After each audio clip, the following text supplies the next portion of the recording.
मित्रांनो इथे एक 12 दिवसाचा बाप्पा विराजमान झालाय, तर त्याचं दर्शन घेण्यासाठी आणि ते इतर लोकांना दाखवण्यासाठी आपण आता तिथे जातोय. खूप गर्दी आहे, त्याच्यामधून वर रस्ता केला तर आपण जाऊया पुढे. एक मिनिट.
अच्छा, हे इथे आल्यानंतर आम्ही बघितलंय डेकोरेशन खूप काही वेगळं दिसत आहे.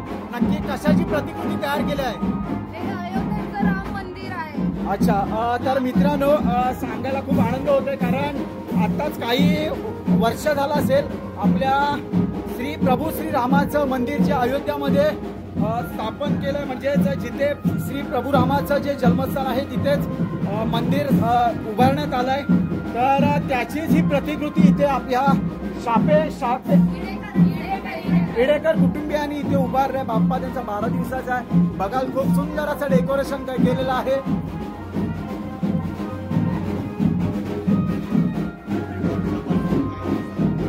किती वर्षापासून बाप्पा येतो आपल्या घरी?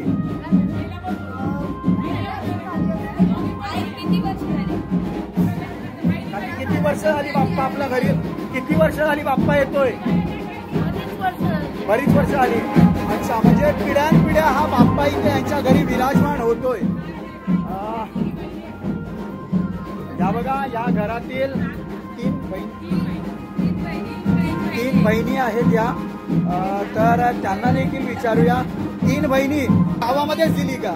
अच्छा, या तिन्ही बहिणी आपल्या या बागमळला कोळीवाड्यामध्ये त्यांना दिला आणि आता सणानिमित्त आणि आपला बाप्पा त्यांच्या घरी विराजमान झालाय म्हणून या तिन्ही बहिणी एकत्र आल्यात. त्याचं निमित्त ठरतंय बाप्पाचं आगमन आणि बाप्पाचा गणेश उत्सव. तर मित्रांनो, आपण पाहिला इडेकर कुटुंबियांचा जो 12 दिवसाचा जो बाप्पा विराजमान झालाय तो खूप सुंदर अशी सुबक अशी मूर्ती बघायला मिळते त्यांच्या घरामध्ये विराजमान झालेली, आणि त्याच्यापेक्षाही सुंदर असं डेकोरेशन. तर मित्रांनो, आता आपण जाऊया पुढे, बघूया आणखी काय कोळीवाड्यामध्ये चालू आहे, कारण पूर्त जागवलं जात आहे. तर आपण 3 मंडळ कव्हर केल्यात, आणखी काही मंडळ आहेत त्याच्यामध्ये 2 मंडळ अजून बाकी आहेत. ठीक आहे.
तर मित्रांनो, आता आपण आलोय भगत मंडळाचे जे सदस्य आहेत, सभासद आहेत त्यांच्या घरी. म्हणजेच काका आपलं नाव सांगा. सदानंद देवचंद्र कनिक भट. हे बघा, हे काका आहेत आपले सदानंद देवचंद्र कनिक भट यांच्या घरी आलो. इथे देखील जे 5 मंडळ आहेत, जे मी म्हणालो मगाशी देखील, त्या मंडळापैकी एक आहे भगत मंडळ. तर त्या मंडळाचे सदस्य असून त्यांची ही वैयक्तिक गौराई इथे विराजमान झाली होती आणि त्यांच्या घरी देखील आज कूर जागवण्याचा कार्यक्रम आहे.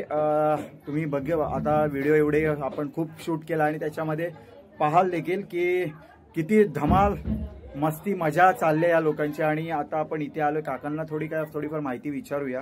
कारण गौराई म्हटली की विराजमान किती वर्षापासून आहे, तर ते काकांना विचार. काका, कधीपासून आपली गौराई इथे घरी आणतात? बरेच वडिलांची, म्हणजे अनेक वर्षापासूनची गौराई. आमची 3री-4थी पिढी असेल. अच्छा, म्हणजे 3री-4थी पिढी आहे त्यांची. इथे गौराई विराजमान होते, त्याची पूजा अर्चा केली जाते. आता काका, वय काय तुमचं? माझं 70. अच्छा, म्हणजे तुमच्या वडिलांपासून त्यांच्या वडिलांपासून. ओके, खूप जुनी गौराई आहे. तर आता बघा, वाजले मगाशी 3 वाजले होते तिथे काहीतरी, आता 4 वाजलेत. म्हणजे आजची रात्र पूर्ण आपण कोळीवाड्यात फिरतोय. सण गणेशोत्सवामध्ये आपल्याला काही इकडे यायला तेवढं जमलं नाही. आपण जुम्मा कुटुंबियांच्या घरी येऊन गेलो, तिथे थोडंफार दाखवलं. पण खरी मजा तिथे तर आपल्याला मजा आलीच, पण त्याच्यापेक्षा जर खरी मजा असेल ना तर इकडे फिरताना आली. कारण खूप धमाल मस्ती बघायला मिळेल. खूप उत्साहात हा सण साजरा केला जातोय कोळीवाड्यामध्ये. तर आता इथे देखील, आता ज्या वेळेला आम्ही आलो त्यावेळेला इथे देखील बेंजो वगैरे वाजत होते, लोक नाचत होती. तर ही लोक, कोळीवाड्यामधली जी लोक आहेत, ती आपली संस्कृती आणि परंपरा पुढे नेण्याचा प्रयत्न करतात. आणि तेच आपण या व्हिडिओच्या माध्यमातून, या आपल्या चॅनलच्या माध्यमातून लोकांपर्यंत पोहोचवण्याचा प्रयत्न करतात. की सध्या अशी परिस्थिती आहे की आपली संस्कृती आणि परंपरा हे लोक विसरत चाललेत आणि ती परंपरा कुठेतरी विलुप्त होत असताना त्याला ऊर्जा देण्याचं काम ही लोक करतायत. खरंच या कोळीवाड्यातील लोकांना आपल्या चॅनलतर्फे सलाम. आणि आपण आता बघणार आहोत त्यांच्या कुटुंबियाचे सदस्य, त्यांची ओळख करून घेणार आहोत. आणि बाहेर जे मगाशी म्हणालो त्यानुसार जे मजा मस्ती धमाल जी चालली आहे ती आपण दाखवण्याचा प्रयत्न करणार आहोत. तर एकदा आपण त्यांची ओळख परत करूया. आजी, आपलं नाव सांगा. सुशीला सकाराम कनिक. सुशीला सकाराम कनिक. काय आपलं? सदानंद कनिक. अच्छा, म्हणजे यांची मुलगी जुम्मा कुटुंबियांमध्ये आहे. ओके, जुम्मा परिवारामध्ये यांची मुलगी आहे. आपलं? माझं वत्सल गणपत कनिक. ओके, इथेच जी गौराई मातेचं विसर्जन झालं, ती गौराई माता इथेच विराजमान झाली होती. आता विसर्जन झालंय, 1 दिवस होऊन 2रा दिवस आला आणि आज कूर जागवण्याचा कार्यक्रम. तर हे बघा, दादा आपलं नाव बोला. प्रतीश सकाराम कनिक भट. मावशी बोल, आपलं नाव? विश्वनाथ कनिक भट. ओके, आपलं गावात बसलाय की गाणी बोलून? आवाजच अच्छा, बसलाय. Okay okay okay. हे बघा, प्रीती आशिष कनिक भट. अच्छा, मीनाक्षी फुलेश्वर कनिक भट. जागृती प्रफुल्ल कनिक भट. रमेश गणपत कनिक भट. अच्छा, सक्षम. सक्षम. ओके, छोटा. तर मित्रांनो, आपण कोळीवाड्यामध्ये आता आजची रात्र तर पूर्ण फिरलोय. खूप घरं पाहिली, म्हणजे खूप म्हणता 7-8 घरं झाली आतापर्यंत. आणि ज्या वेळेला सुरुवातीला आपण आलो होतो जुम्मा कुटुंबियांच्या घरी परिवारामध्ये, तर त्यावेळेला देखील 3-4 घरामध्ये फिरलो.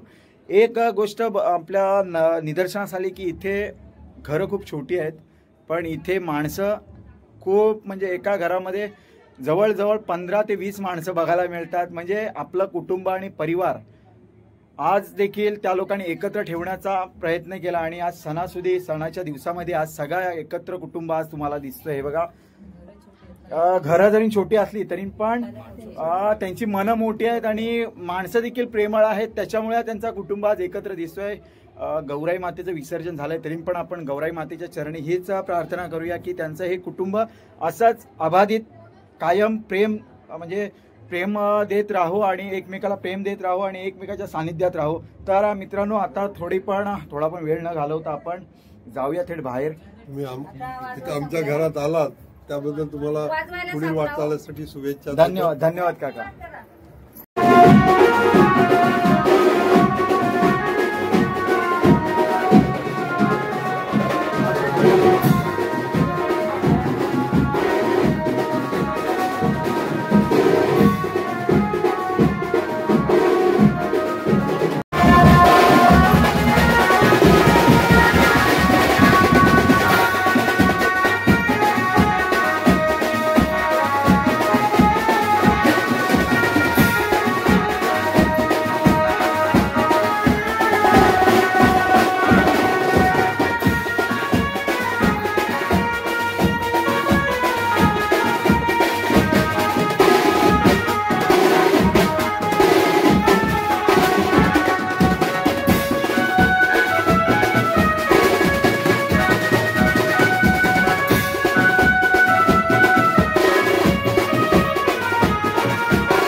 देऊन आता आपण दुसऱ्या मंडळाला भेट देण्यासाठी जातोय.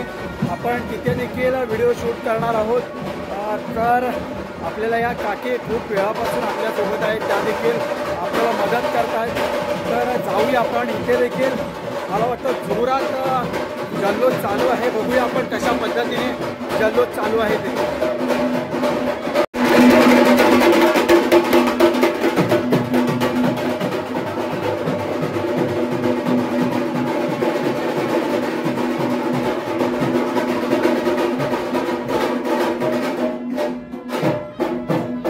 तर मित्रांनो, आपण आता 4 गौराई मातेंच्या इथे जाऊन आलो, जिथे गौराई माता विराजमान ज्या घरी होते तिथे. आणि आता शेवटचं आणि 5वं म्हणजेच आपण आता आलोय. काका आपलं आडनाव काय? गवळी. ओके. गवळी कुटुंबियांच्या घरामध्ये यांच्या घरी देखील गौराई माता विराजमान झाली होती आणि आता पूर जागवण्याचा कार्यक्रम यांच्या घरी देखील चालू आहे. तर आपण या कुटुंबांच्या घरी आलोय. बघूया.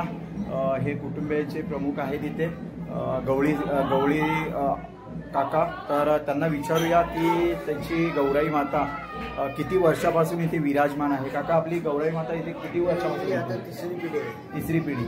अच्छा, म्हणजे वडिलोपार्जित म्हणायला लागेल. वडिलोपार्जित गौराई माता आहे, यांच्या घरी विराजमान होत असते. आता मगाशी म्हणाल्याप्रमाणे खूप वेळ झाला आहे, म्हणजे साधारण 5 वाजायला आलेत, पण तरी देखील अख्ख्या कोळीवाड्यामध्ये धूमधडाका म्हणजे चालू आहे. खूप जल्लोष चालू आहे, उत्साह आहे अजून लोकांमध्ये. तर यांच्या घरी देखील आता आम्ही आलो त्यावेळेला खूप मजा मस्ती चालली होती, धमाल चालली होती. आपला व्हिडिओ चालू केला म्हणून थोडंसं थांबवलं आपण त्यांना. तर बघूया आपण त्यांच्या घरी कशी मजा चालली आहे, ती जल्लोष चाललाय त्याचा. चला जाऊया आपण. आणि ठीक आहे, चला जाऊया आपण. तर मित्रांनो, पाटील मंडळामध्ये 2 गौराई मातांचं आगमन होतं. त्यातलीच ही एक गवळी काका आहेत, त्यांच्या घरी गौराई माता आहे. ते आपण बघूया. आता त्यांचं चालू आहे जल्लोष, उत्साह. शेवटचा दिवस आहे. बघूया कशा पद्धतीने त्यांचं जल्लोष चालू आहे, उत्साह.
तर मित्रांनो, आपण आता हा व्हिडिओ इथे थांबवतोय कारण मोबाईलची चार्ज संपले आणि खूप वेळ झालाय.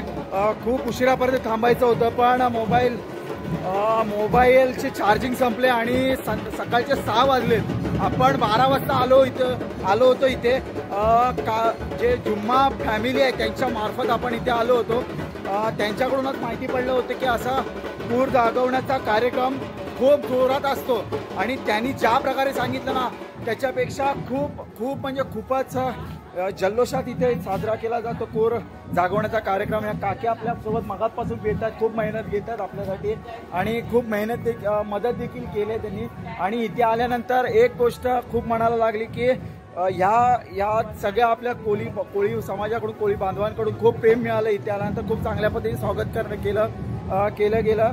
जिथे गेलो तिथे सगळ्यांकडून प्रेम मिळालं. तर मित्रांनो, आपण भेटू अशाच एखाद्या नवीन व्हिडिओमध्ये पुन्हा एकदा. तोपर्यंत चला, टाटा, बाय बाय, काळजी घ्या, धन्यवाद.